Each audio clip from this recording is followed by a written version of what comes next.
Upon a time there was truth in journalism, where brave men and women gave voice to the voiceless. But then the corporations bought the journalist, poisoning the news that we are fed. With those tainted sources, all we ever ate was a steady diet of status quo. This hijacked narrative hid the truth of mass suffering, injustice and corruption throughout our land. Status quo, status quo, status quo, status quo. To expose this shift to oligarchy came a band of honest journalists. They left the studio and hit the streets to give the microphone back to the people. Status quo. From sea to sea, the people were empowered to share their truth.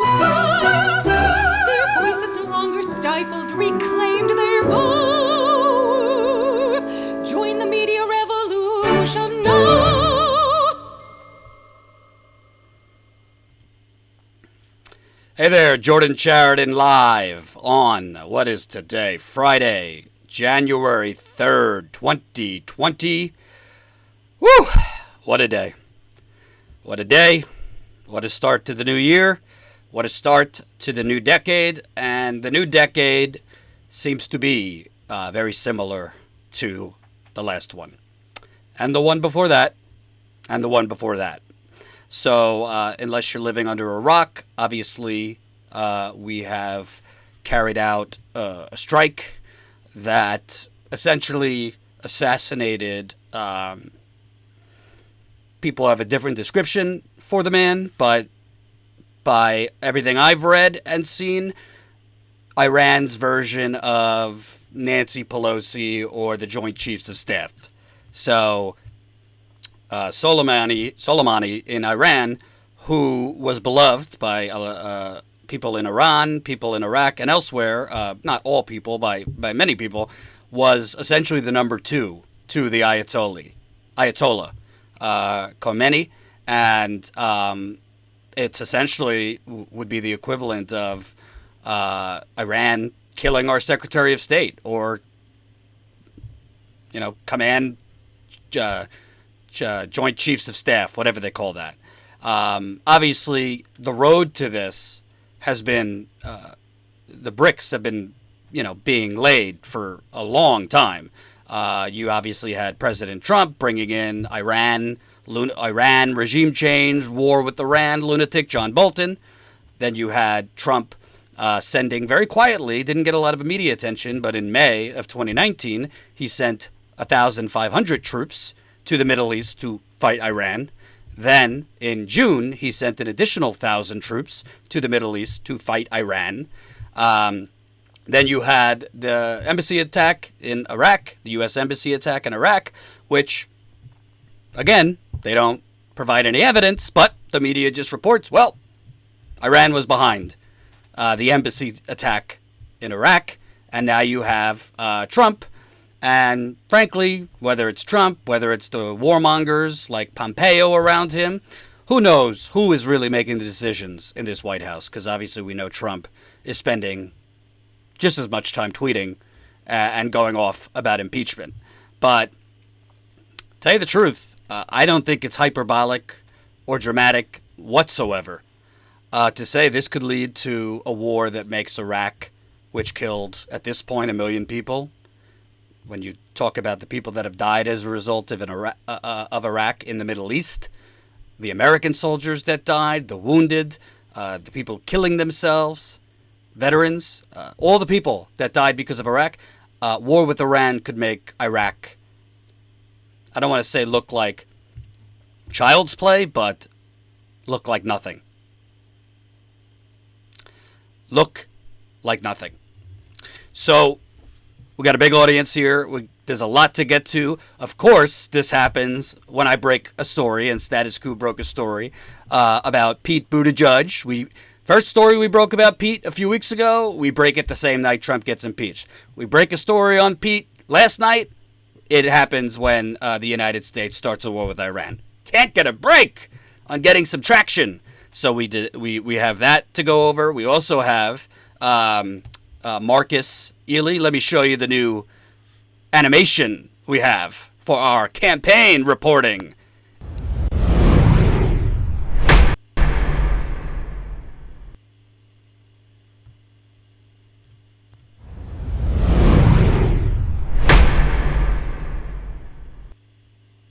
Had to do it twice. So we have more reporting from Marcus, who's in Iowa now. He covered Biden yesterday. He's on his way to Klobuchar now. We are able to fund this reporting only because of you. We need to get that number up. So sign up today as your New Year's resolution, statuscoup.com/join. And a Biden supporter used the term colored people while doing an interview with Marcus. So we're going to have that for you. We also have an interview with Shahid Buttar, who is the congressional challenger to Speaker Pelosi. We just so happen to have an interview with him scheduled today, and I can't think of a better day. So I'm going to play that in a few minutes for you. Every single person right now, I need you all, smash the like button.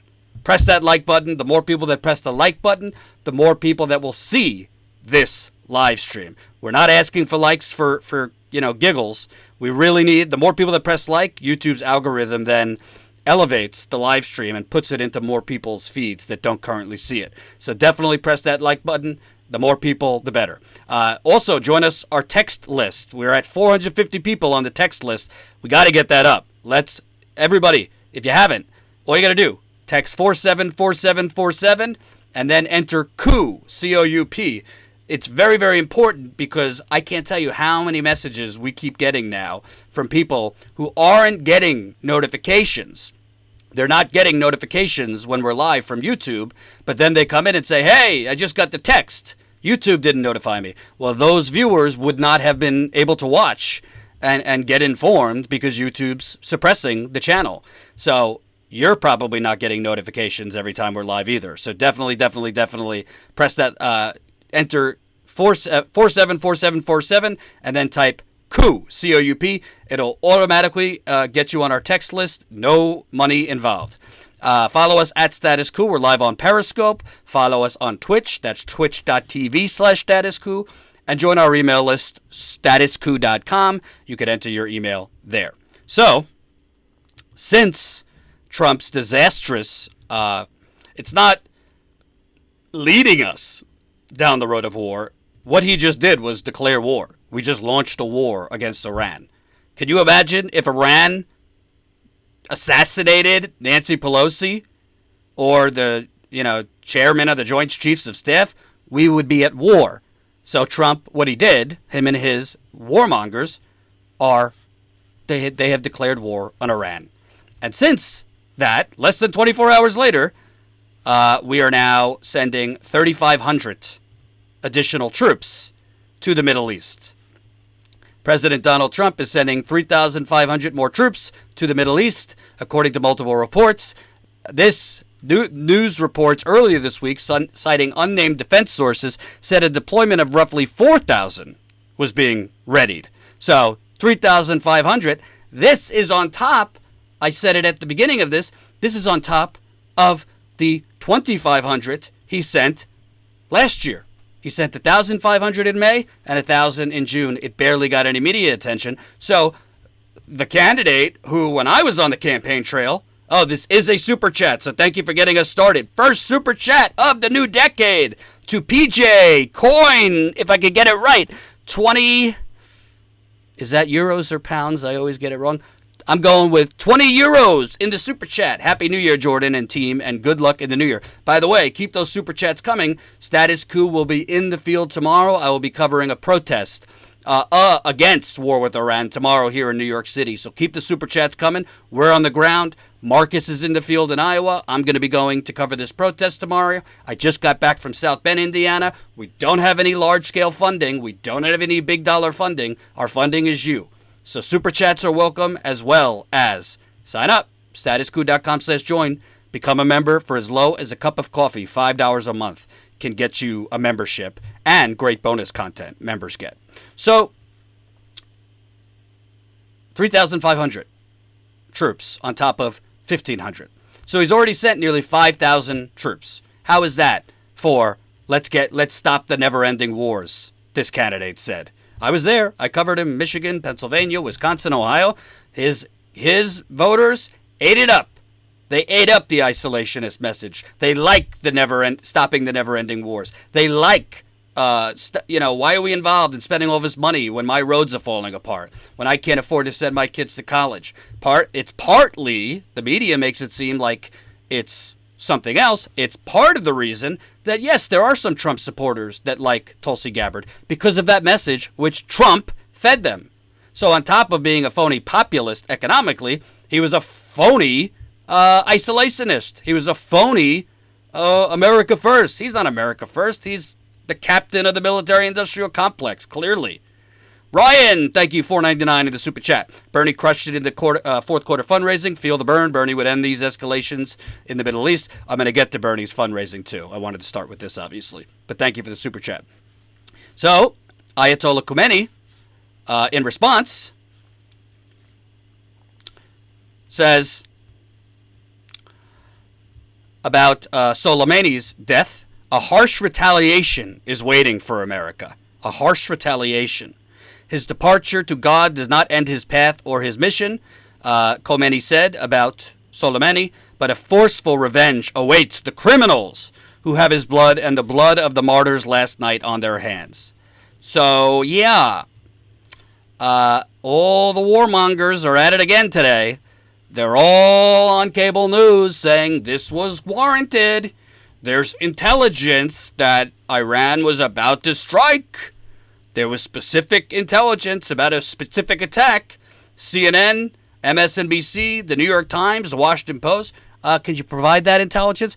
We'll give it to you when we start the next war. How about that? There was intelligence of an imminent attack that Soleimani was orchestrating. Can you tell us? Give us the evidence? Maybe the next time we'll give you the evidence. Let's listen to Mike Pompeo's absurd statements.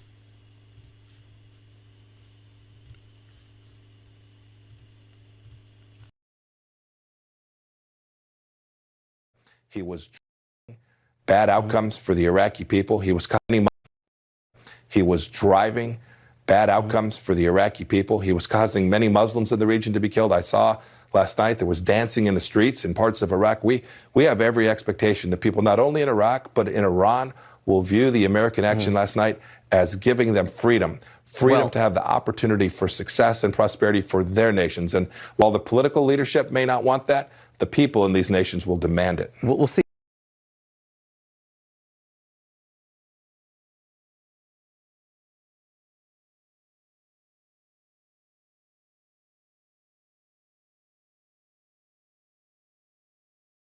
Dancing in the streets, the people will want it. You know, if you turn around, it sounds like Dick Cheney. They'll greet us as liberators. I mean, This is not even like, this is a mirror clone to Iraq. This is a mirror clone to Iraq. Thank you, wrote Simple Machines, $5. Is Iraq in the middle of an election? Did we just disrupt this democracy? We don't care about democracy. Come on. Get real. We don't care about democracy in Iraq. It was never about democracy in Iraq. So you got Mike Pompeo trying out his best Dick Cheney there. Then you have, I thought this gave me a real tickle. Let's listen to this CNN contributor, a defense, a James, what do they call him? James Spider Marks, a longtime warmongering commander there. Let's hear what he had to say in response to Senator Chris Murphy, complaining about that minor little thing about, not following the Constitution, the president declaring wars without congressional approval, that little thing. Let's hear what he has to say.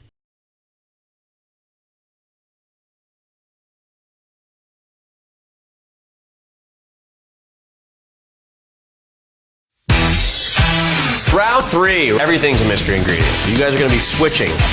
You're going to go to the left.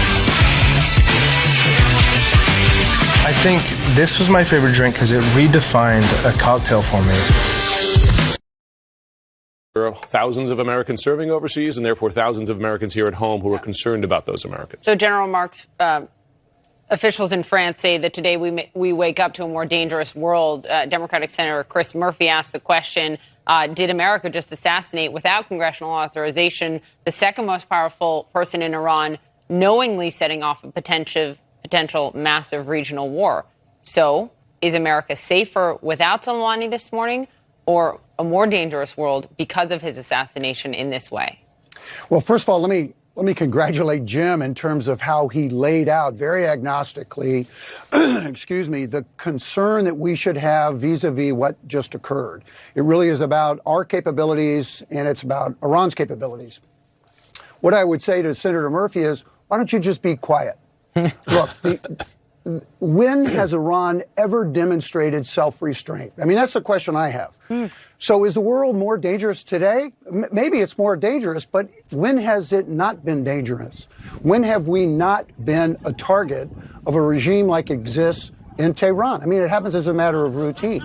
What I find amazingly brazen is the fact that Soleimani felt comfortable, and he felt somewhat naive that he could simply show up in Baghdad, and in his role as the leader of the IRGC and the Quds Force, he shows up and he says, hey, guys, how's it going? How's this attack on the U.S. Embassy going? Absolutely.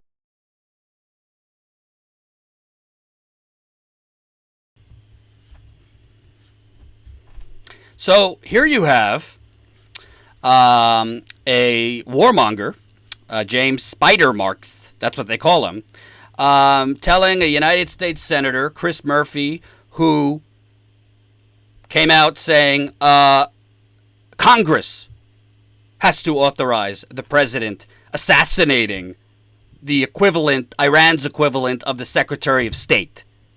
Trump just illegally, just like Obama illegally went to Syria, just like Bush illegally declared wars. Congress has to do that. You have a warmonger on CNN, unchallenged, completely unchallenged, saying, pipe down, you elected U.S. Senator. Just so happens, wasn't hard to find, this James Spider Marks that CNN has on to push war with Iran, he was just the top advisor for Tiger Swan. Tiger Swan, the Blackwater S group that terrorized Native Americans at Standing Rock, that surveilled Native Americans and environmental activists at Standing Rock, that unleashed dogs on Native Americans at Standing Rock. That Tiger Swan. Top advisor to Tiger Swan, private security firm for Big Oil. He also, back in the 90s, headed up intelligence efforts for the task force which brought over 10,000 U.S. military troops to 1992 to beat the living hell out of black people during the Rodney King riots. So that's exactly who I want on television to talk about the morality of what's going on. The advisor to the private security company that unleashes dogs on human beings and protesters, that surveils Native Americans and environmental activists, and that brought in the military occupying police force to beat the living hell out of black people during the Rodney King riots. There's the link, by the way. There's the link to the story if you want to see what I'm talking about. And CNN doesn't challenge it. Well, what do you mean he should be quiet? He's a United States Senator and there is a Constitution, sir. Because CNN's ratings are going to skyrocket now. War is good for business. War is great for business. By the way, we got 600 people watching. 314 of you have pressed that like button. If I get 300 more of you to press the thumbs up button right into the video, it'll get the audience size up even more. And I'm about to air the interview with Shahid Buttar, who's challenging Nancy Pelosi. I just interviewed him this afternoon. We spoke about this at length. So about to air that. Stay tuned for that. Jim Garrison, $5 in the super chat. And most Americans are too stupid to realize this is the same old, same old. Yep. Totally. $1.99 in the super chat. Wolfpack. Wesley Clark said he was being followed by Tiger Swan. It's very possible because I was followed by unmarked cars at Standing Rocks, and it could have been Tiger Swan. I don't know for sure, but it wasn't, it wasn't the Boy Scouts and Girl Scouts of America following me in unmarked cars for hours at a time in Standing Rock. By the way, we just got a new member. Got to bring it up. Just give you a shout out. Welcome to the Media Revolution. New Status Coup member. Let me make sure I get your name right. Jennifer. New Status Coup member. We're now at 763 Status Coup members. You could sign up as low as $5 a month. It helps fund our in-the-field reporting. If you missed it, I'm going to be live tomorrow from New York City where there will be protests covering against war with Iran. Marcus, our reporter, is now in Iowa for the next few weeks covering the campaign. I have bonkers interviews he did that we haven't published yet that I'm going to air during this. I'll also be in New Hampshire, but we can't continue to fund reporting on the campaign trail if we don't grow our membership. Our goal was 1,000 for the end of 2019. Obviously, we didn't make it. Doesn't mean we can't make it soon. If every single person can pitch in $5 to $10 a month, we have different plans, it will make a huge dent in funding this really, really necessary in-the-field reporting. So, it's just amazing. Then you have the New York Times. The New York Times gives a column to a senior Bush administration official who pushed us into Iraq. Less than 24 hours. Let's get the Bushies to push us into Iran. They didn't do enough to push us into Iraq. This is Michael Doran, who is a senior advisor for the Bush administration, who wrote such gems back in the day. Following the invasion, Doran argued against international inspectors returning to Iraq to investigate once and for all the veracity of WMD allegations. His reasoning, facts and war crimes don't matter because haters going to hate regardless. Quote, the many skeptics of U.S. motives fall into two camps, conspiracy theorists and sophisticated opponents of the war, he said in May 2003. No amount of rational argument will persuade the former, who will react to any evidence of WMD with the claim that Washington planted it. After all, don't American forces today exercise unfettered control of the crime scene? For their part, the sophisticated anti-war forces never disputed the existence of WMD. What's ironic about that is Washington did plant the evidence. There was no evidence. They just planted imaginary evidence. This was the guy helping them plant it.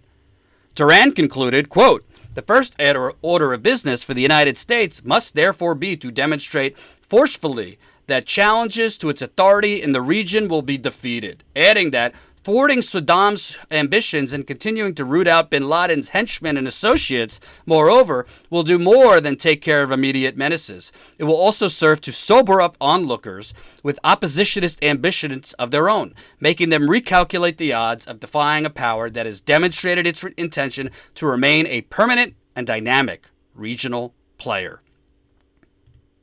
This is what he wrote. What the Bush administration seems to understand better than its critics is that the influence of the United States in the Arab-Israeli arena derives, to no small extent, from its status as the dominant power in this region as a whole.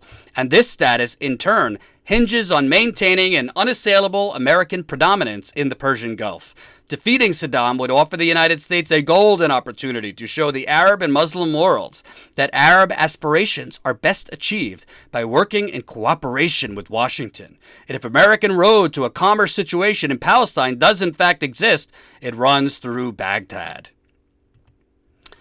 Yeah, this is the guy the New York Times turns to immediately to help push war with Iran. At what point do we start to acknowledge the journalists as just as complicit as the politicians making these decisions? Because at this point, we cannot imagine at an outlet like the New York Times that you could have editors this ignorant, this stupid, where these are simple mistakes they're making. They are consciously putting right away in the most prominent placement a New York Times opinion column seen all around the world has the ability to shape opinions right away on what the United States just did. They're consciously putting disgraced officials from the Bush administration who are responsible for the deaths of hundreds of thousands of people all around the world, mostly Muslims. That is who the New York Times and CNN and MSNBC, by the way, are putting forth. Not Medea Benjamin of Code Pink. Not anti-war voices. Thank you for the super chat, Matty Perry, $4.99. Every Republican president, including Obama, starts a war and hopes to win a second term, and in Trump's case, escape impeachment. We're going to get to Trump's motives in a few minutes. We're going to get to Trump's motives. For sure. And we just got a new member, I believe. Oh, no, that's the same one. So, are you kidding me? It's just unbelievable. And I want to point out, there's obviously been a ton of tweets, but I want to point out a few that stood out to me.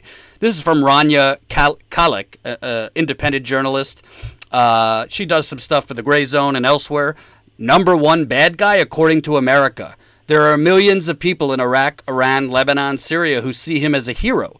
He was crucial to preventing ISIS and Al-Qaeda from taking over the region, while U.S. policy helped those groups. U.S. policy from idiots like the guy who wrote that New York Times story I just read is what created ISIS in the first place.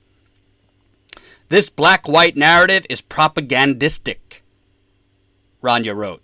If you think that's wrong and evil, fine, but stop making it sound like he bombed American cities. The reality is he trained people who were fighting the American bombing of Iraqi cities, so stop leaving that out.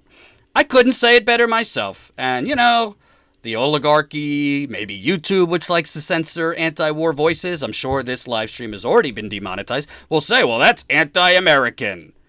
And it's anti-American. He was responsible for killing however many Americans, and that might be true. But who has been more on the offense? America or Iran in the past 2 decades? Last time I checked, it was America who engineered a coup d'etat of Iran's democratically elected leader, Mossadegh, in the 1950s. Why?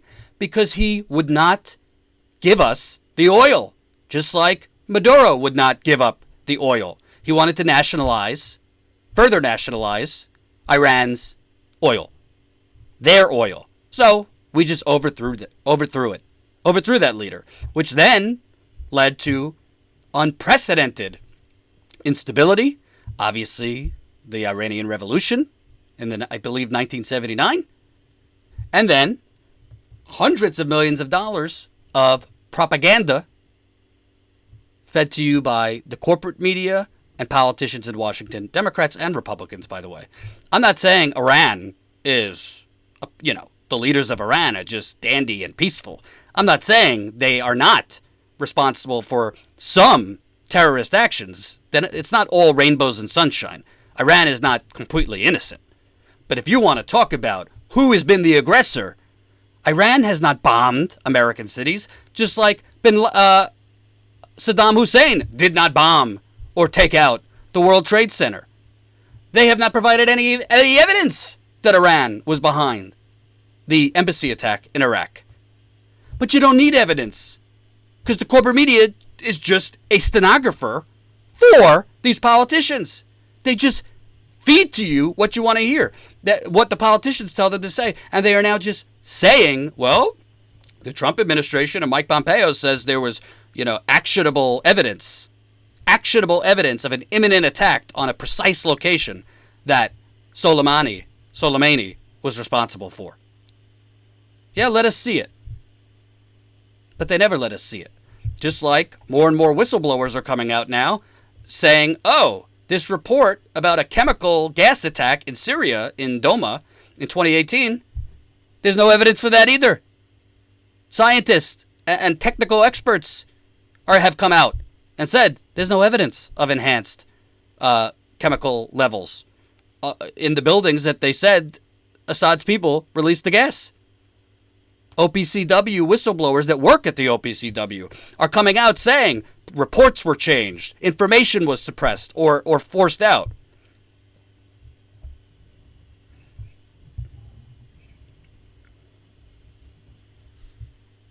I also want to show you Jeremy Scahill, I think, had a great thread, of course, of The Intercept. He did a great movie, Dirty Wars, I think it was called, about secret U.S. Undercover and basically contract killers that the U.S. sends in addition to its military to go out and basically terrorize Middle Eastern countries. This is from Jeremy. Much like the neocons came to power in 2001 with a predetermined agenda for regime change in Iraq, the Trump administration had Iran in the sniper scope from the jump. This was at the center of the collusion scandal, largely ignored by U.S. media, with Israel and Saudi Arabia. A major part of the motive for the scorched earth genocidal bombing of Yemen was to draw Iran into military conflict. Obama started it, and Trump colluded with the Saudis, UAE, and Israel to escalate it. Obama was played by Saudi Arabia, but Trump outsourced U.S. policy to Israel. The assassination of Soleimani is one of a small handful of actions the U.S. could have taken that would almost guarantee war. This is a nuclear option advocated by the most dangerous and extreme players in the U.S. foreign policy establishment with the exact intent. The U.S. Congress has intentionally never legislated the issue of assassination. Instead, the policy has been to ban assassination through executive orders. This has allowed all U.S. presidents to assassinate people with impunity. Congress has always declined to address it. There's no justification for assassinating foreign officials, including Soleimani. This is an aggressive act of war, an offensive act committed by the U.S.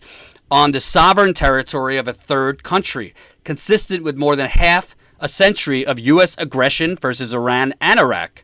U.S. politicians who begin their statements justifying the death of Soleimani are by default supporting a catastrophic and illegal drive to war. And the people who will pay the price will overwhelmingly be Iranian and Iraqi civilians. Sidebar. Since 2010, Blackwater founder Eric Prince has been pitching a plan for mercenaries to be used in a war against Iran. This White House actually listens to that maniac and his pitches. While warning us that Trump is the gravest threat in U.S. history, many leading Democrats have voted to give Trump unprecedented military budgets and sweeping surveillance powers. Here is an in-depth background segment we recently did on Intercepted, their podcast, on the history of U.S. aggression against Iran. And if you're interested, I'll put his thread right there in the super chat. We got 700 people watching, folks. Great audience for the new year. 492 of you have pressed the like button. Can I get 200 more of you? Smash that like button. It's a thumbs up button right under the video. It'll help us get around this suppression. That's how YouTube's algorithm works. Let me make sure I didn't miss any super chats. No, I didn't. Keep it coming in the super chat if you can. So, what's incredible, and just for the hell of it, let's just play one of those politicians, starting, as Jeremy Scahill pointed out, with the default, well, he was a bad guy. Number of strikes, did President George W. Bush, going back to Clinton. I mean, this is not a new... There is no question, Jim, that Soleimani was a vicious terrorist whose death I and no one should mourn.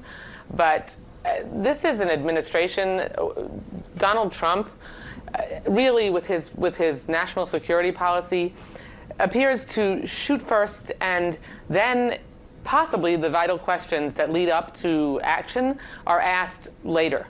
That is a foreign policy and a national security policy run amok. He pulled out of Syria without much of his national security leadership even knowing he was going to do that. Now he's assassinated, clearly a vicious killer who certainly killed and engaged and led terrorist acts by the terrorist regime of Iran. But we have to make sure that our laws are followed. And the reason that... Yes, Debbie Wasserman Schultz is the first person I would like to hear from on laws being followed in a democracy. The person who rigged an entire election against Bernie Sanders.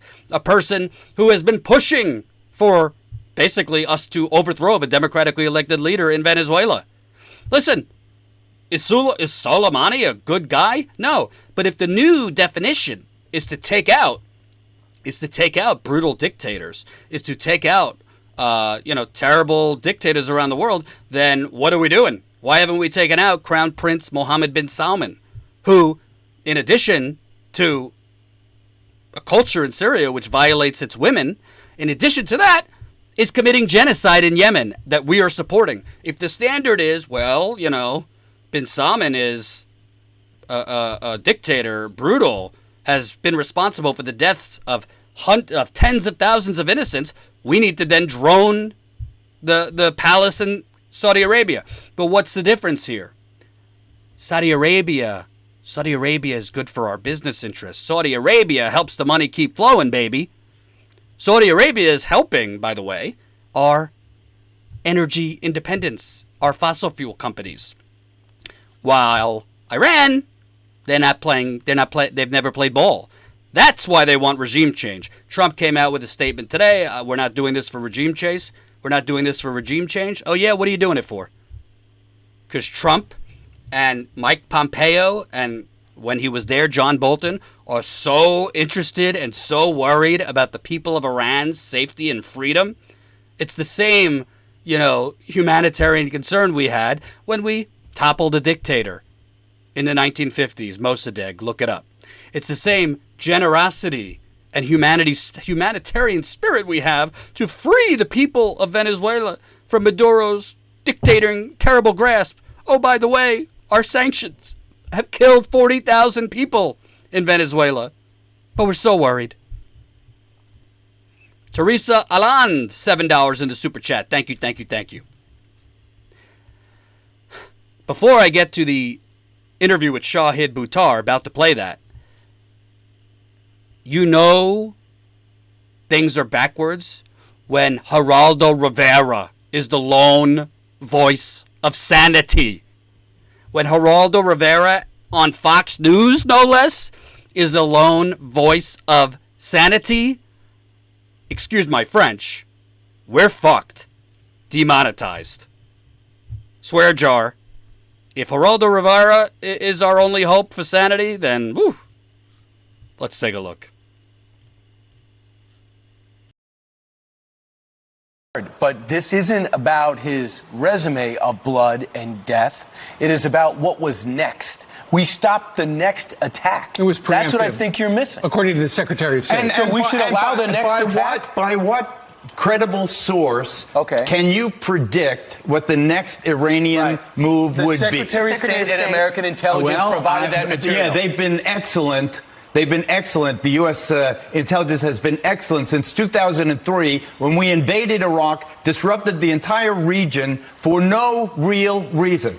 Don't for a minute start cheering this on. What you have done, what we have done, we have unleashed. I will cheer it on. We have, all right, well, you like Lindsey Graham, have never met a war you didn't like. That is not true, and don't even say that. If President Trump wanted de-escalation. We should just let him kill us for another 15 years. If President Trump wanted de-escalation and to bring our troops home, what this was a reaction to. What about the 700 Americans that are dead? Should they not be happy?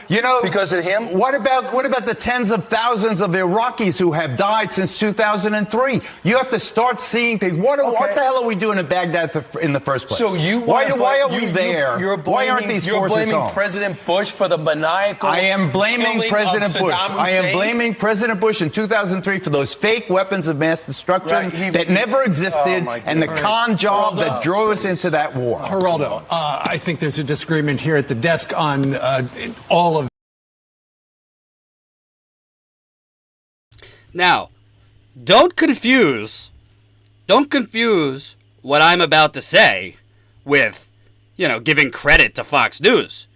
But how is it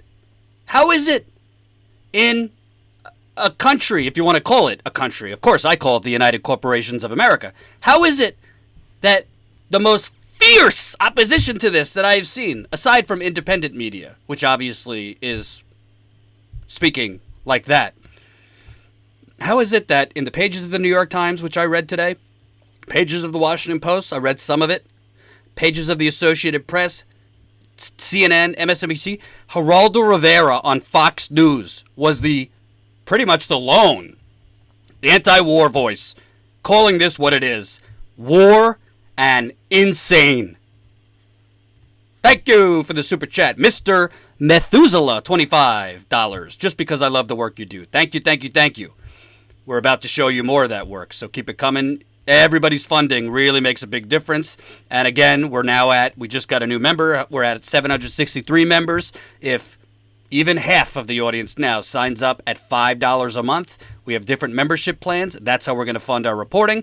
If you came late, tomorrow I will be covering live right here on Status Coup. Live, I think it's around 11 in the morning Eastern, so that would be 8 a.m. Pacific. I'll be live covering an anti-war with Iran protest here in New York City. Marcus is in Iowa for us for the next few weeks, covering on the ground the caucus. Last night he covered a Biden rally. I will have a video for you from that today. A woman, a Biden supporter, who also doesn't realize Joe Biden is going to cut her Social Security. She pretended that wasn't a thing. Also called Marcus, used the term colored people to our black reporter. That's a Joe Biden supporter. So we'll have that great reporting for you now. So, that's statuscoup.com/join, by the way, if you don't know how to join. Statuscoup.com/join. Become a member, support in the field reporting, because from what I can see, there is no other outlet that is out there as much as we are in Iowa, New Hampshire, Nevada, and all the states. And we don't have funding. We have no investors from finance. We have no investors from Hollywood. We have no investors from Big Pharma. We have no investors from Silicon Valley. We have no investors from big real estate. Hell, we don't even have investments. We had one in the beginning for $50,000 from a viewer, and we used it on equipment. Other than that, it's been you.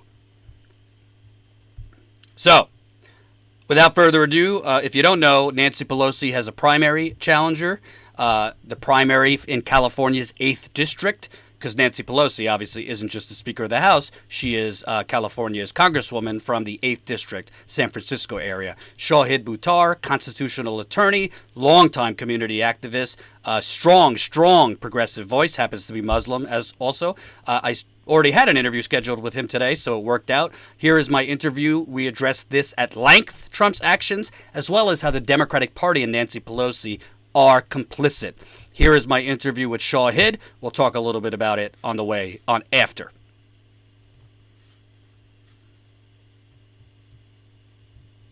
Hey, it's Jordan. Delighted to be joined by Shahid Buttar. He's a congressional candidate running against Speaker Nancy Pelosi in San Francisco. And we're obviously going to get into updates of your campaign a little bit, but would be remiss not to start with, I mean, other than taking out Osama bin Laden, perhaps, I think one of the biggest assassinations with geopolitical consequences. So obviously, we're talking about Soleimani, who was, by all accounts, number two to the Ayatollah in Iran.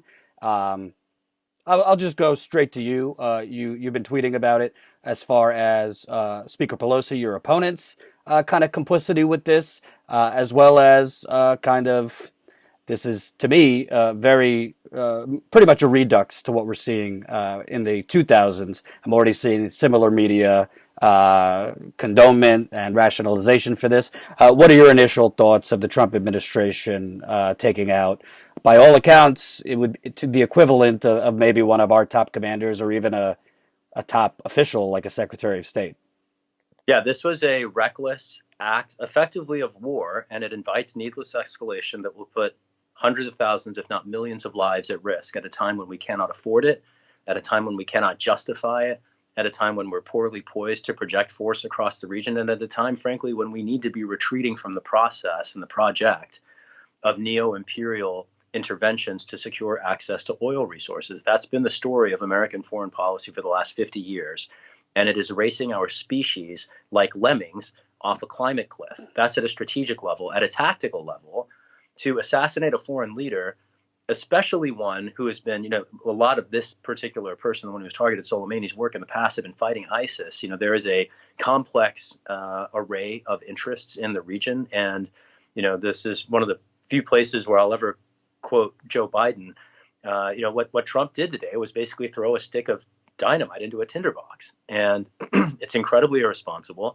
And it's not just Trump. I mean, that's maybe one theme I'd want to get across, is that the war machine is bipartisan, has been for a long time. 15 years ago, I was marching in the street, organizing demonstrations, doing everything I could to try to stop a war in Iraq.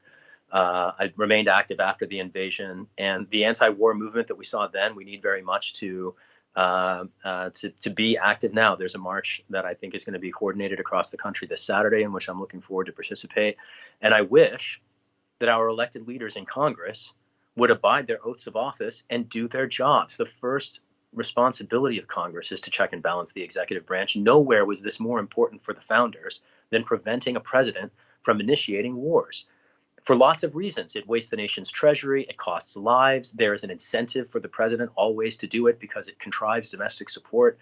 And Congress should be asserting its powers. And under the so-called leadership of Speaker Pelosi, Congress has been entirely deferential. 2 weeks ago, the president signed a $750 billion spending bill that Speaker Pelosi ushered through Congress, and she resisted and successfully took out of the measure 2 different amendments that would have restrained the president at a time like this. That kind of supine deference to the executive branch is constitutionally disqualifying, especially with a tyrant in the White House. And I'm not willing to sit on my hands and watch this go down. It's why I'm running for Congress. And I'm looking forward to continuing my resistance to the military-industrial complex back to Washington into the House of Representatives. And you mentioned the bipartisanness of all this. Obviously, Pelosi and the Democrats aren't making the decision to carry out this drone strike. But, sure. I mean, the tea leaves were there. It was not reported much. Trump sent 1,500 troops in May to the Middle East to, quote, fight Iran. Then another 1,000 in June. So you got 2,500 sent in 2019 for some vague concept of fighting Iran. Meanwhile, like you said, Nancy Pelosi and the Democrats are giving him basically a blank check for this, including a space force, while simultaneously Trump is then able to basically blame Pelosi and the Democrats for things like San Francisco's homelessness, which obviously he doesn't care about, but the gentrification, the homelessness is also bipartisan. But it just seems like both morally and strategically, Pelosi and the Democrats are not an opposition party. They're basically just kind of either asleep at the switch or complicit in what Trump's doing. I couldn't say it better myself. I think they are exactly that. Either asleep at the switch and horribly ineffective at guarding the interests of we the people of the United States, or complicit and co-opted. Either of those possibilities to me is disqualifying. I frankly don't even care which one it is. And we could read tea leaves and try to decipher public statements and private commitments, all day to try to figure out, is it complicity or is it ineffectiveness? But I'm over it. I don't care anymore. I'm just eager to get new voices at the table who have demonstrated our commitment to fighting for we the people, to fighting for peace and for fighting for sustainability. We have a struggle on our hands against a bipartisan corporate rule.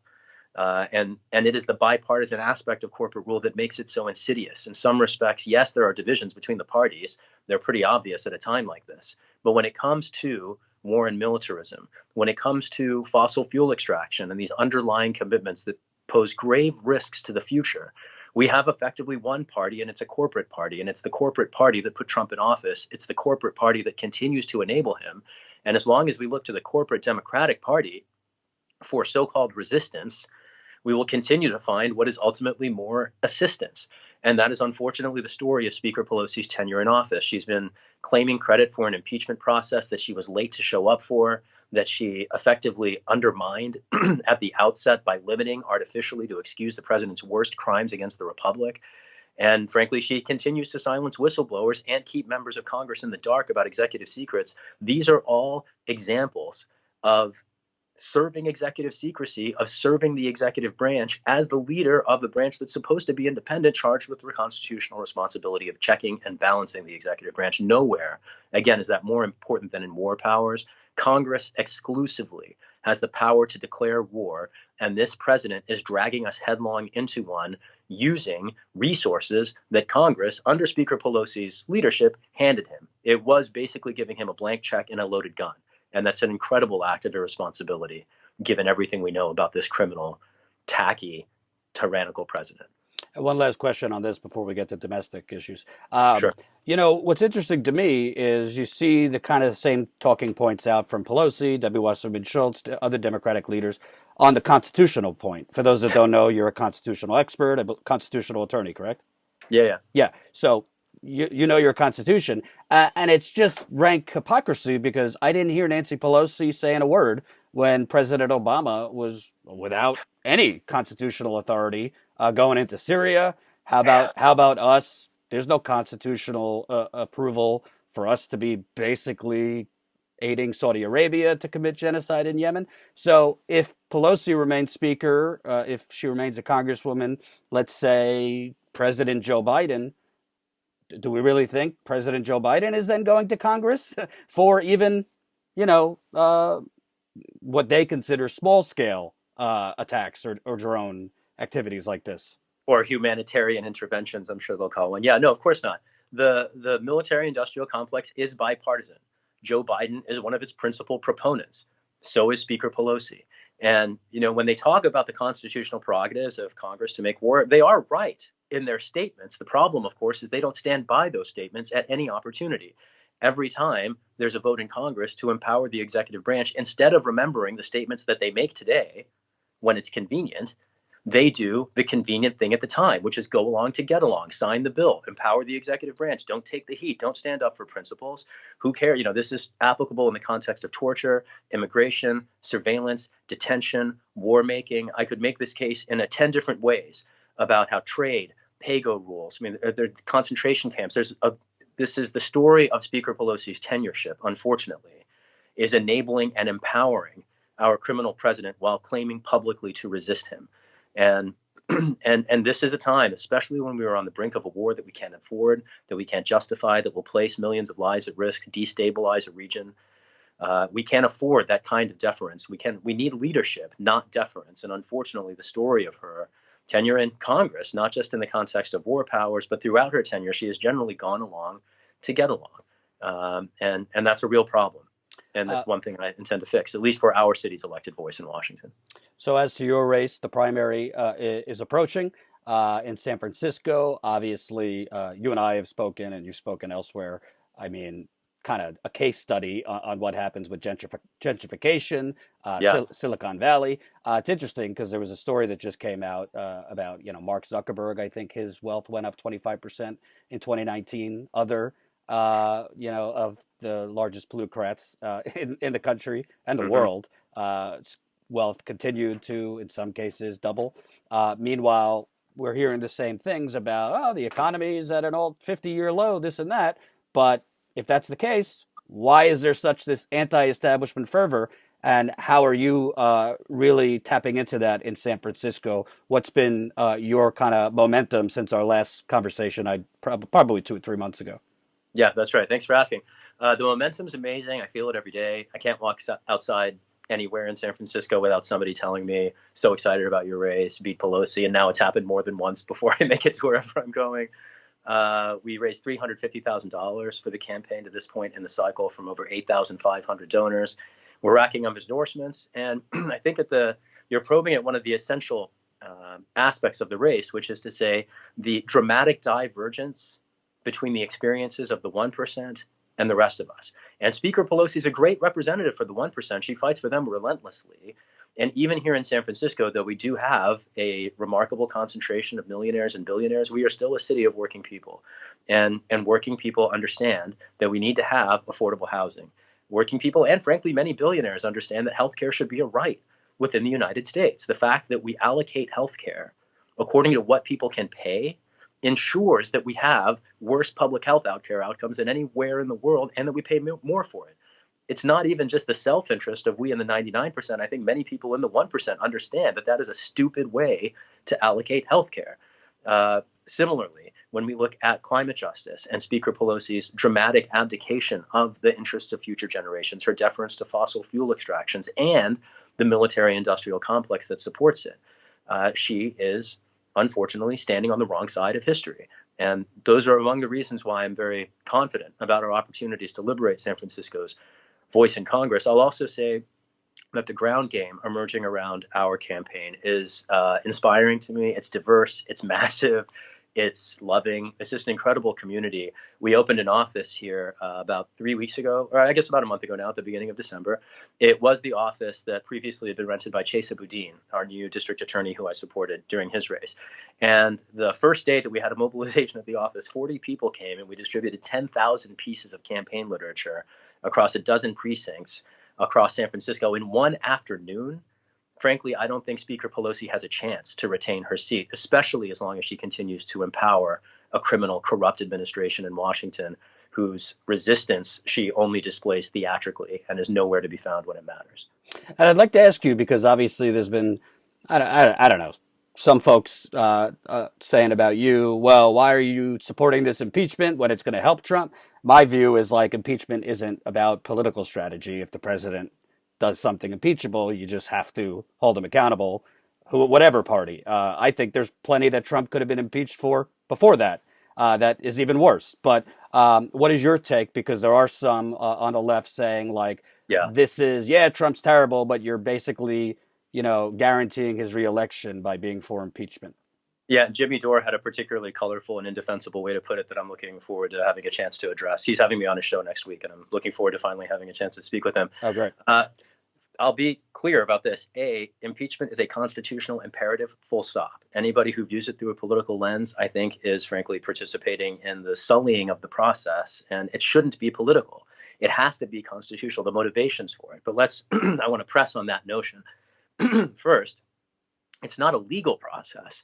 It's much more a political process than a legal process, which means to say how you construct it matters. And for Speaker Pelosi to initiate an impeachment that was limited to a political crime, she focused only on one issue among the president's many crimes against the republic, and it was his invitation of foreign interference in a U.S. election that she thought was going to be the thing that we could hold him accountable for. And of course she thought that. She's a Democrat. It's an offense against her party. But here's the problem, and it is a criminal act that should be impeachable. And if we had a fair representation of the American people in the Senate, it would be impeachable, but we don't. Republicans own the chamber, and because it's an offense related to an election, we knew from the outset, I said at the outset, that if we roll only on that issue, the impeachment process will fail. I said that before she ever started. And I've been banging the drum for impeachment for a year before she ever showed up. And I said then what I will say now: if you're going to impeach the president, impeach him for corruption. His self-enrichment at the public expense, that's what flips votes in the Senate. There's nothing that enrages conservatives more than the idea of their tax dollars being misappropriated. And it is the president's theft of public resources that is the most compelling ground for impeachment. It is precisely what Speaker Pelosi refused to include in the articles. She also didn't include the president's human rights abuses or his lies to the press and Congress. There are so many things that are impeachable in his acts, his incitements to violence, and yet she chose to bring none of it. So I'm not going to defend Speaker Pelosi's impeachment.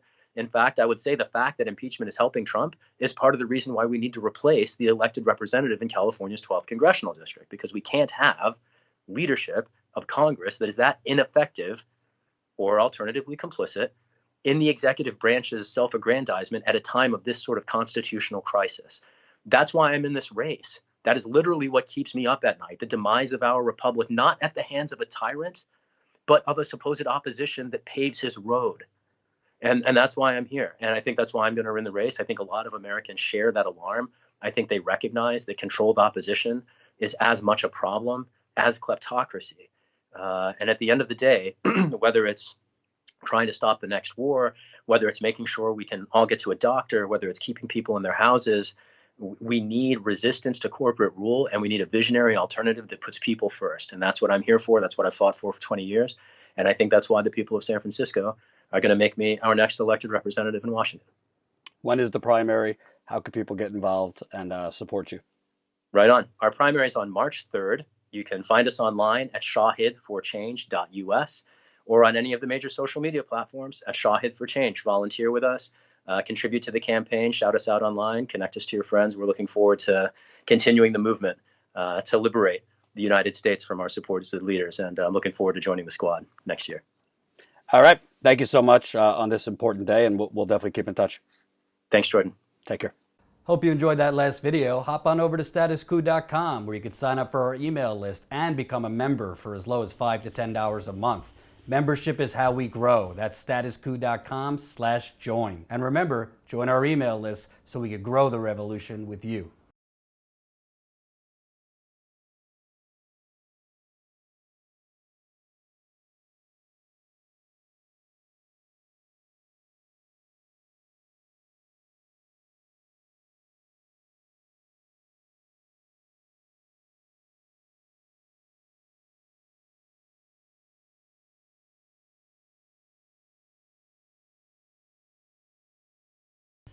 Sorry about that. If the Democrats and Nancy Pelosi wanted to impeach Donald Trump, Shahid's completely right. It should have been on actual grounds for impeachment.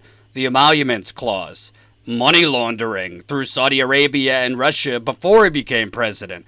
How about children dying at the border, trying to ban religions from the country? There was so much that he could have got, that the Democrats could have gone after him for, that they chose not to. So I'll post that tomorrow so you can rewatch it. But I appreciate Shahid definitely coming on today.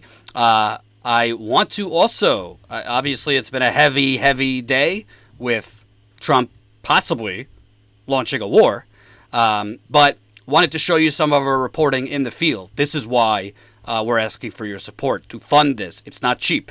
Marcus is now in Iowa. He's going to be there for a few weeks for us.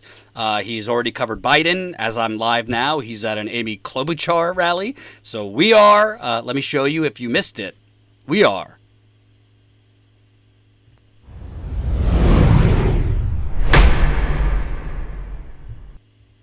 in the trenches on the 2020 campaign trail. So hope you're liking the coverage. But Marcus was at a Joe Biden rally yesterday and talked to some fine folks from that Joe Biden rally. And I think you're going to start seeing a trend. I'm going to play two clips from Marcus's interview with a Joe Biden supporter. This first part, this Joe Biden supporter used the term colored when describing black people. So this shows you not all Joe Biden supporters, but what the general demographic is and worldview for some of Joe Biden supporters. Let's take a look. I mean, he was very nice to you tonight, but you guys had an interesting exchange there. And he seemed very friendly with you. And I think looking at it and looking at the way our situation is and the way our country is going, we got a bunch of people at the bottom that have almost nothing. And we got a bunch of people at the top that literally have everything. And at some point, guillotines are coming out, right? It is exactly. We have to change the way things are going. They just have to. And if they don't, God help us. I mean, putting kids in cages, that is ridiculous. And I thought about them all on Christmas. What kind of a Christmas did they have? There are kids in cages, but let's not forget about the kids that died in those cages and the kids that are in foster care that were kidnapped by our government and will never see their parents again. Never see their parents again. If that was you or me that did that to a child, we would be charged with kidnapping and sent to prison. Why aren't our legislators and our president being charged with kidnapping and sent to prison? I mean, why aren't 3.1 murders a day that the police commit? They should go to jail for those too, but that doesn't happen. Our country is so screwed up now. It's pathetic. I still think that Joe Biden will help unite us in some ways. So you specifically talked about the kids in cages. So I imagine you're totally pro abolish the camps, abolish ICE then. Yes. Because Joe Biden has said ICE is a necessary thing. To a degree, they are. I'll agree with that. But you can't. Are you for Fox? Oh God, no. No. I'm an actual Marxist, ma'am. I'm far left. I'm not Fox. No, man. But Bernie and Elizabeth Warren are too far left. You can't give away everything. You can't. You can't give away everything in this country. Bernie and Elizabeth Warren, for me, are too far right. Put it this way. We spent $1.something trillion in Iran and Iraq. That's... Yeah, or not. I'm sorry, not Iran and Iraq. Iraq and Afghanistan. Why can't we spend much less than that on paying off our kids' student debt? Why can't we spend much less than? Hold up, wait. We spend all this money on bombing buses in Yemen. Why can't we spend much less than that on making sure 30,000 people a year don't die from preventable causes? You know what I mean? We always don't have the money to pay for it. How are you going to pay for it? How are you going to pay for it? How are you going to pay for it? That's too far left. How are you going to pay for it? But, we never ask these questions about these wars. We never ask these questions about these tax cuts. That, let's keep it 100. Centrist Democrats voted for those. A lot of them. Joe Manchin voted for those. I know he did. But as far as student loans go, that is a big crock. And I'll tell you why. Any kid that takes out a student loan should not be charged interest from the day that they got that loan money at 8% interest until they graduate from high school. You can go buy a brand new car for either 0% or maybe 2 to 3%. Why are we charging our students 8% from the day they get the first check? That is highway robbery. And every senator and every congressman should be ashamed of themselves that they are letting that go on. And here's my thing. I think that, and I want to ask how you feel about this. We bailed out the banks in 2008. Why can't we bail out our students? Why can't we just say, all of it, gone. Banks, you can deal with the bill. They can. There's no reason they can't. Absolutely no reason they can't. All they have to do is have the guts to do it. I mean, I love you, ma'am. You are a straight talker. I love her.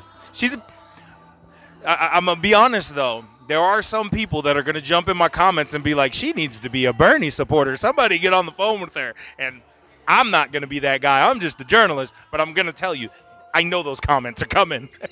Oh, I don't doubt it. There will be people that say I'm nuts. But I got news for you. I've raised 14 kids, and every one of them have got a good job.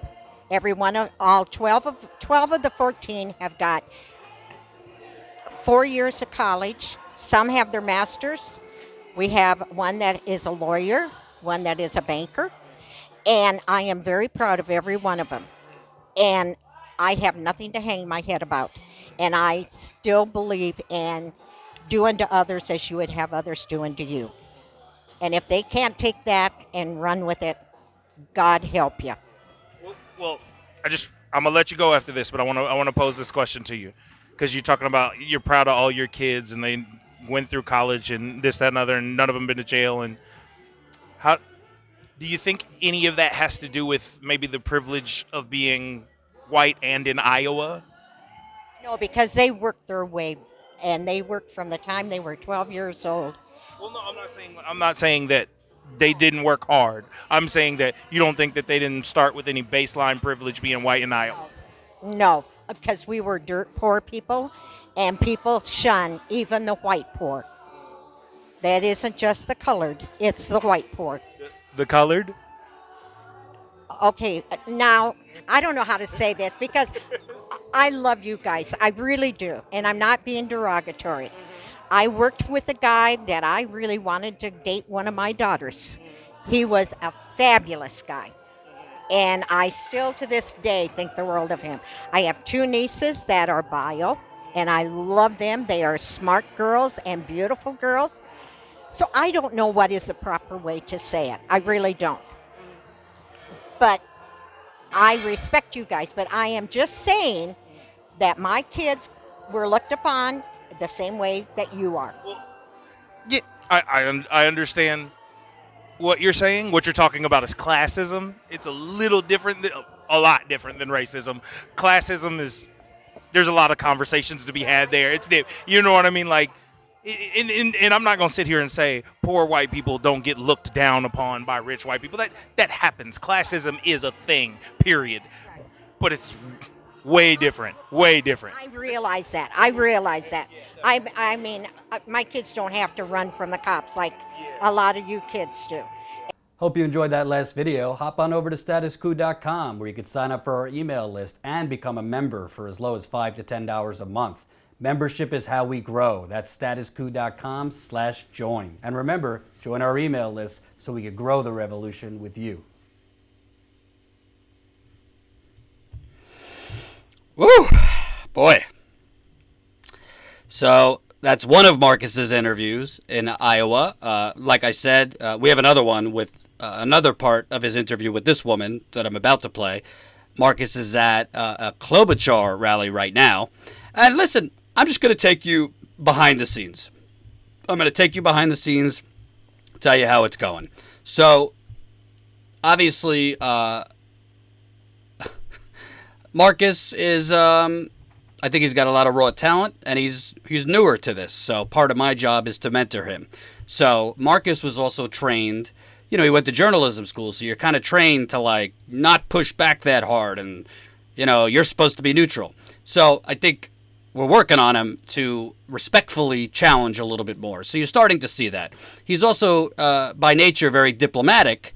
So I'm trying to tell him, don't, you don't have to knock him over the head, but there's ways of being respectful and pushing back. So I think in more interviews, you're going to start seeing him dropping a little bit more of that fire. I think he just needs a little bit more license to be like, nah, drop the niceties and go, you're a journalist. If they're spewing nonsense, tell them it's nonsense. So, great job on that interview. Obviously, whatever. I mean, this woman, besides the fact that she is the policies she sounds like she wants, she's been brainwashed to think Joe Biden is going to give to her when Joe Biden is against canceling student loan debt. Joe Biden is against a lot of the things she said. But she's been fed from the media that Joe Biden will rescue you, and it's middle-class Joe. And of course, she uses a very offensive term for black people. I can't get in her heart. She sounds like she means well. It's just that unconscious racism that we all have. If you're a white person, older people have it more than younger people. I mean, I don't know many younger people using that term, but I'm not defending her. I'm just saying, like, this is the voter. In many ways, not all of them, but a lot of Joe Biden supporters have this low-key racial insensitivity and, frankly, misguidedness that was shown. And as offensive and worrisome as the term colored is, when she said "you guys," that to me was even worse, because you're basically separating them into like a different corner or a different category than white people, and it's all unconscious. I don't really think that woman has a mean bone in her body. Racism and racial insensitivity most of the time is not malicious. It's an unconscious racism that you're not wishing them ill will, but you don't look at them or treat them equally either. So, great report. I want to show you one more clip from that, because then this woman is telling Marcus that her number one issue is Social Security and saving Social Security. When Marcus pushes back, Joe Biden has talked about cutting Social Security multiple times. She's like a Trump supporter. No, that's not true. Watch this.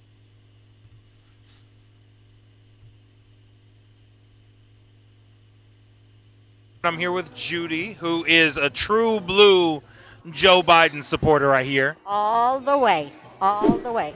Okay, so you were talking a little bit about Social Security, and that's a big, hard issue for you. Yes, it is.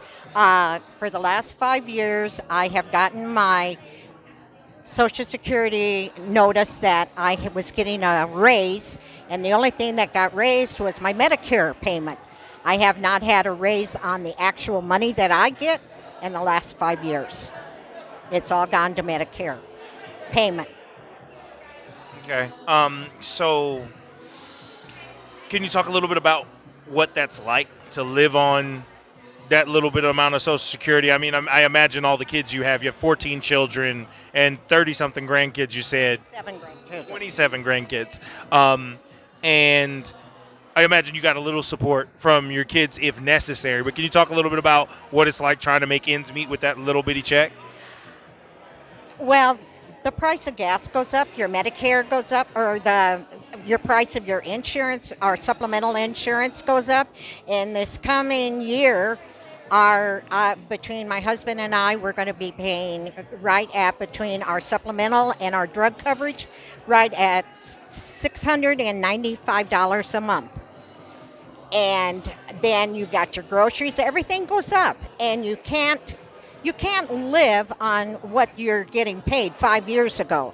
It's just like all these people complain about food stamps, and they complain about this, and we do not get food stamps. We do not get rental assistance. We pay our own way. But it is ridiculous on how they are treating the elderly people that have paid in all these years for Social Security, and the Congress gives themselves a big pay raise every year, and we don't get peanuts.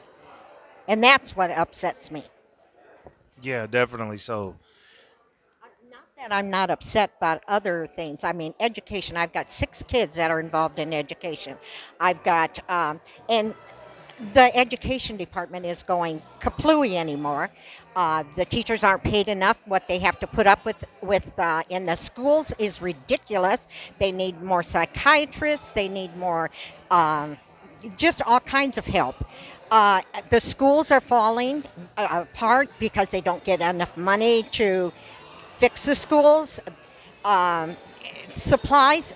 I have one daughter that she's a single person, but she probably spends most of her paychecks on things for kids that she teaches, because she teaches in a very high area where it is low income. And they worry about kids with mittens, coats, jackets, food for the weekends to make sure the kids have food for the weekends. It's ridiculous, and we give all these big tax cuts to the high people, and then they don't even pay taxes. They get so many loopholes. It's time that Congress wakes up to the fact of what they're doing to the American people. So, in order to make adjustments for these things, they got to cut something, right? Cutting taxes is not the answer. You need money to pay for things. And if you cut taxes, you have to cut in order to pay what you absolutely have to pay. What I know you're a true blue Joe Biden supporter, but there's video proof, and I can show it to you when we're finished editing, when we're finished shooting this. He is pro cutting Social Security. I know he is. That's why I'm for Joe Biden. But you were just saying that cutting Social Security is a problem for you because you live so. He's not for cutting Social Security. He's not. He even said tonight he's not for cutting Social. But he said before that cutting Social Security is something that he is necessary. It is not necessary. It is not, and he has said that, and he said it. They're going at it the wrong way as well. So you got your information wrong. I promise I'll show you the video, and I'll splice it in for those of you that are looking. But I will. Paul Ryan was correct when he did the tax code. What's the first thing he decided we had to go after? Social Security and Medicare. Now, we need to do something about Social Security and Medicare. That's the only way you can find room to pay for it. I don't know. Show you the video where he said that was something that's necessary. I'm dead serious. He's said that before. I've been covering this election since it started. Change his mind.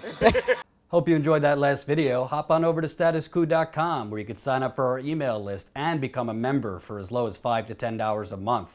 Membership is how we grow. That's statuscoup.com/join. And remember, join our email list so we can grow the revolution with you.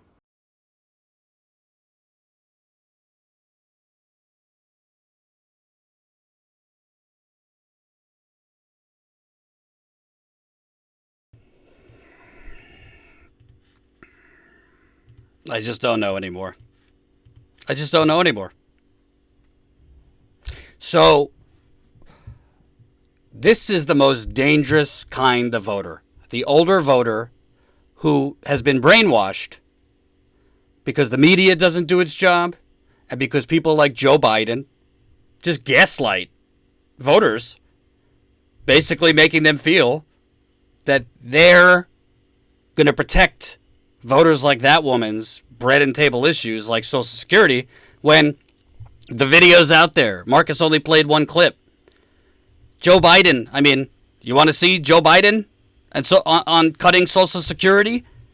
I might have him re-edit the video and put this in there. I mean, this is Joe Biden on cutting Social Security right here.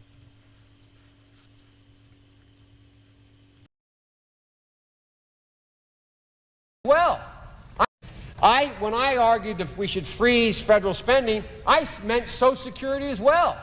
I meant Medicare and Medicaid. I meant veterans benefits. I meant every single solitary thing in the government. And I not only tried it once, I tried it twice, I tried it a third time, and I tried it a fourth time.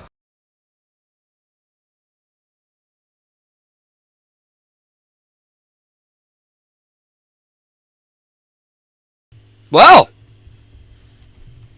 I guess that woman missed that.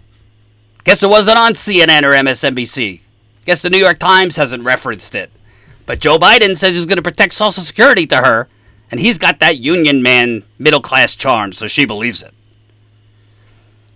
Marcus, again, he brought up the facts. We're going to talk to him and maybe a little bit more aggressive on it. Not disrespectful, but challenged a little bit more. But, you know, he's getting his footing.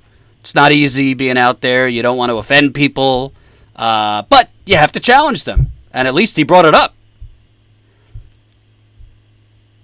So it's just, these are the voters that are helping to keep neoliberalism intact. People voting against their own interests. Republicans vote against their own interests, and Democrats vote against their own interests. Because I guarantee you, if that woman's watching, Joe Biden, if elected president, will cut Social Security, he will cut Medicare, he will cut Medicaid. He was the one trying to push Obama to do it as some kind of grand bargain. But this is who Joe Biden has in his corner. A lot of them are just moderates and agree with doing that. But a lot of them are people who do not agree with that. A lot of them are people that only make $50,000 a year or less. A lot of Biden supporters make $50,000 or less or only have high school degrees. Are older folks who don't want you to touch entitlements. All you got to do is look at his record. But these are the people, and it's so valuable having Marcus out there covering this and showing you these types of voters. Because then we'll know this is why we keep getting what we're getting. Because people are being brainwashed. And hopefully there are more people watching that aren't progressives yet or think they're progressives who see that and say, wait a minute, I didn't know Joe Biden said that. Why have I never seen that on CNN? That's the point of all this. That's why we're asking you to fund us. That's why we've made our membership $5 to $10 a month, so we could get more people contributing. It's not cheap. Flat out, we have already spent $2,000 to have Marcus in Iowa, and it's probably going to go up from there. To pay him, to give him housing, food, all that. It's not cheap. And we don't have money growing from any fancy investors or we're showing you what we're going to. We don't talk about what we're going to do. You know, there's other outlets that ask you to fundraise and give money, and then they don't do anything with it, or they do something with it and then stop doing what they said they would do. We are all over the country.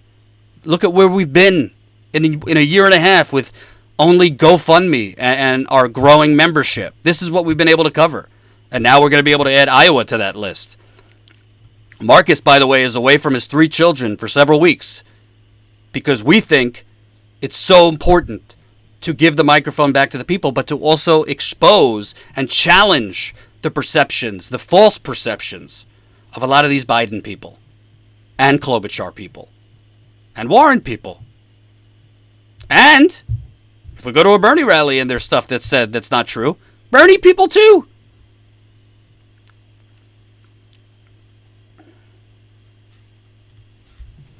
So good stuff from Marcus. We have other interviews that we'll be publishing tomorrow.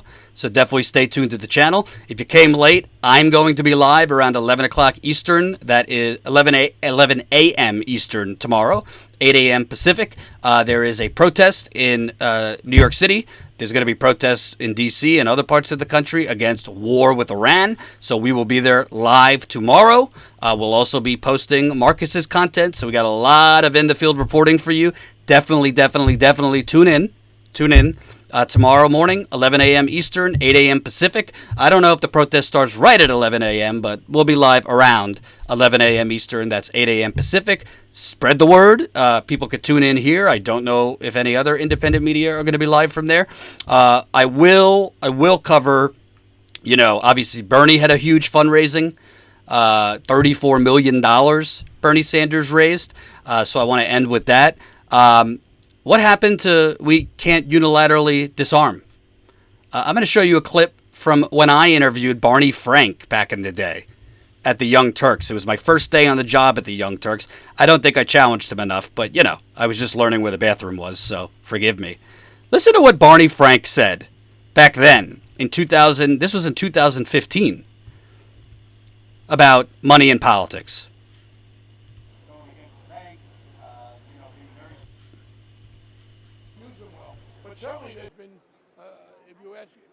Her position on on financial reform has been pretty close to mine. But certainly there's been, if you ask, her position on on financial reform has been pretty close to mine. Could you understand why the average American is concerned about Secretary Clinton's track record? She's gotten a lot of big donations from banks. No, I get big donations from banks. I don't believe that people on the left should engage in unilateral disarmament. Is it really your goal to have us all lose? Because I wish they weren't giving banks. But here's here's my concern with that viewpoint. Judged by the results, what impact have those donations have that people can point to?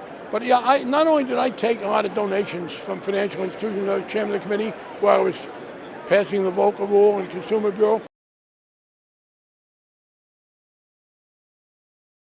So, we can't unilaterally disarm. Can't unilaterally disarm.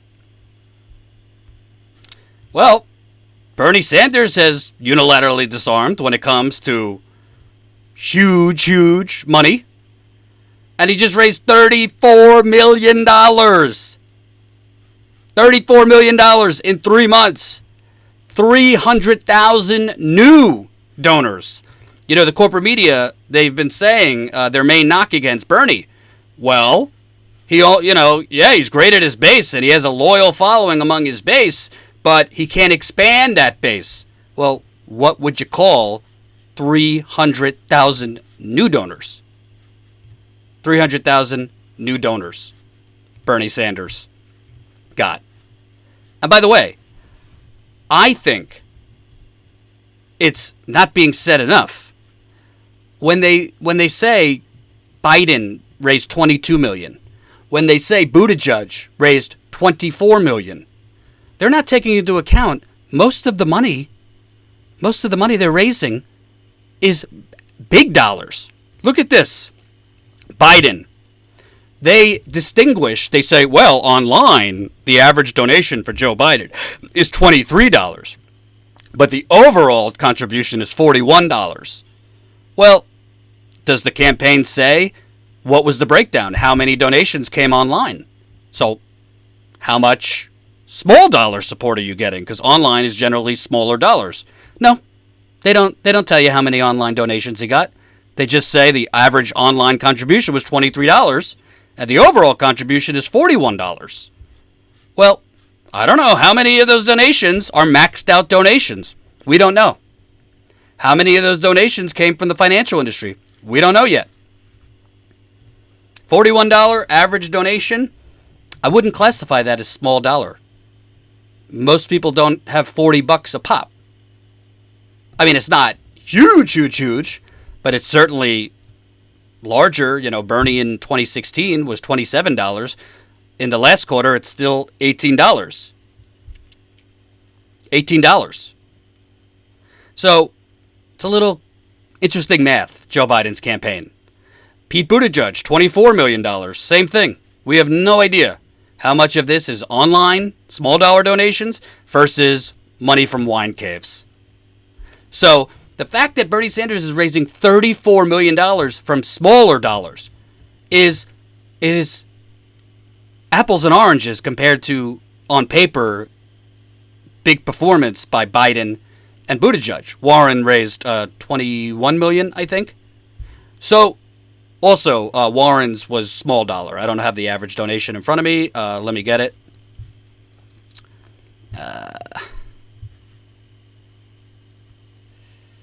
Average donation.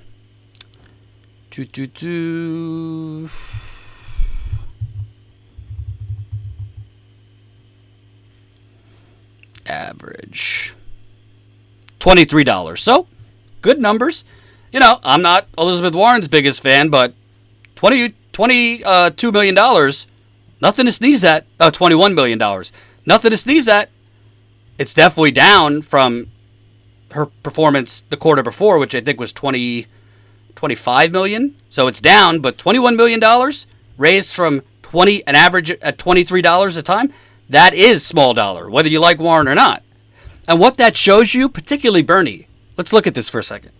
What that shows you, he's reached 5 million total donations. I believe he's close to 2 million people who have donated. So 5 million total donations from an average of from 2 million individual donors. No other campaign has passed 3 million total donations. Bernie has beat every other campaign by 2 million donations. This quarter, over 300,000 new donors. That's new people, aka expanding the base. So it's not just the money, it's what the money represents. it represents more actual support for Bernie than Biden.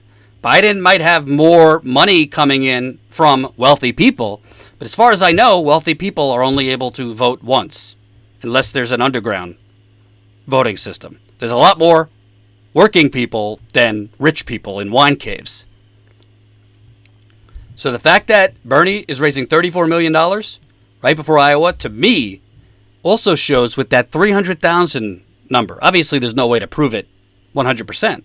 But with that 300,000 new donor mark, I would guess that a lot of their canvassing and organizing to bring out new voters, to register new voters, first-time voters, I bet you a lot of those 300,000 are part of that category that's coming up for the first time to vote or just turned 18. Bernie is going hard after that vote in Iowa specifically, but also Nevada and New Hampshire. New voters, young voters. And because it's an average of $18, they could donate again and again and again. Biden and Pete, they've already gotten, a lot of their donors have already maxed out. Can't donate again. Those donors could donate to the Democratic National Committee, which could funnel the money to a campaign if they win the nomination. But they can't donate during the campaign. They could donate to Biden's super PAC. He does have a super PAC, but they can't donate directly to him again.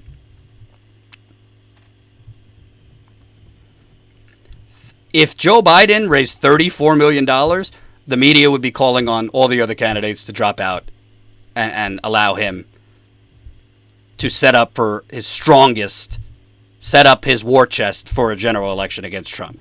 But because it's Bernie, they make it in some headlines, Bernie's not even number one. It's just Biden rebounds. Bernie is raising record numbers. 5 million total donations. Fastest to 5 million total donations at this point in a primary ever. Most individual donors at this point in a primary ever. He barely gets that credit. Only now has the media, you saw at the end of 2019, the New York Times did a piece. Bernie might be hard to beat. And points out things that independent media have been showing for months. And there are still the old guard, the Biden supporter, people I know in my life that are older and just want to close their eyes and look away from this. Have a rationalization. Well, we might be raising all this money and have all these new donors or whatever, but he's not electable. He won't win in a general election based on what MSNBC and CNN tells them. Based on many people on MSNBC and CNN who are saying this, and in the pages of the New York Times and Washington Post, who have direct conflicts of interest. There are paid Democratic National Committee consultants, paid consultants who consult for the DNC on MSNBC airwaves and CNN's airwaves. There are lobbyists on both airwaves who would be harmed by Bernie Sanders as president that are putting out this ridiculous political analysis. Now, if you want to have an actual debate, who's more electable, Bernie or Biden, sure. But this narrative that he's not electable is based on nothing. It's based on propaganda. In fact, Bernie won the Michigan primary in 2016 on the Democratic primary. He won the Wisconsin primary. Came very close in Iowa. I think he won Iowa, but there was shenanigans. He almost won the Missouri primary. There's a lot to be argued for that Bernie is more electable. Biden is the same exact policies and politics as Hillary Clinton. Why is that electable? She just lost the election.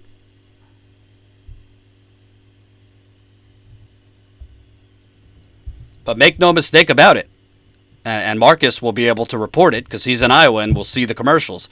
This gives Bernie just as much opportunity, maybe not as much as Tom Steyer and Michael Bloomberg wasting away hundreds of millions of their dollars for no reason.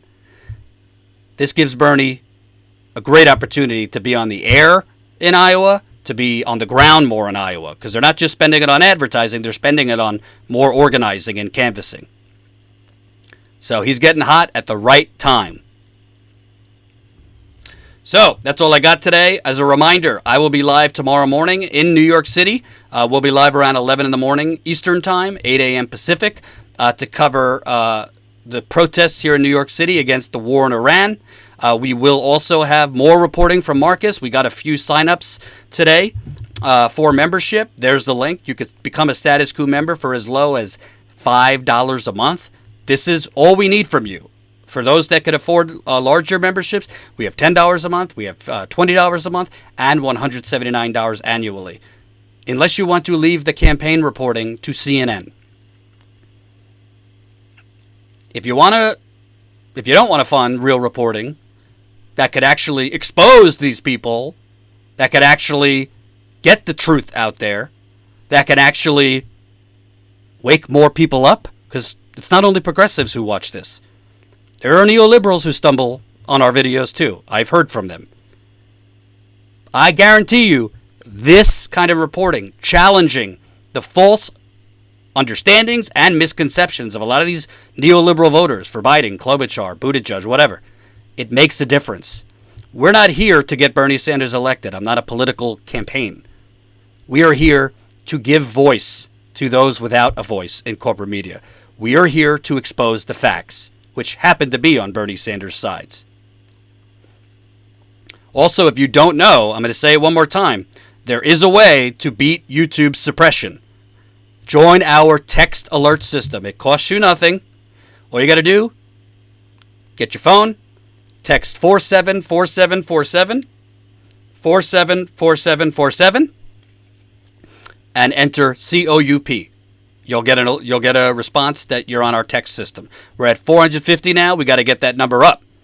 There's nothing to it. No, you don't have to pay for it, but this helps us so much, and it's expensive on our end. It's costing us about $15 to $20 every time we send a text.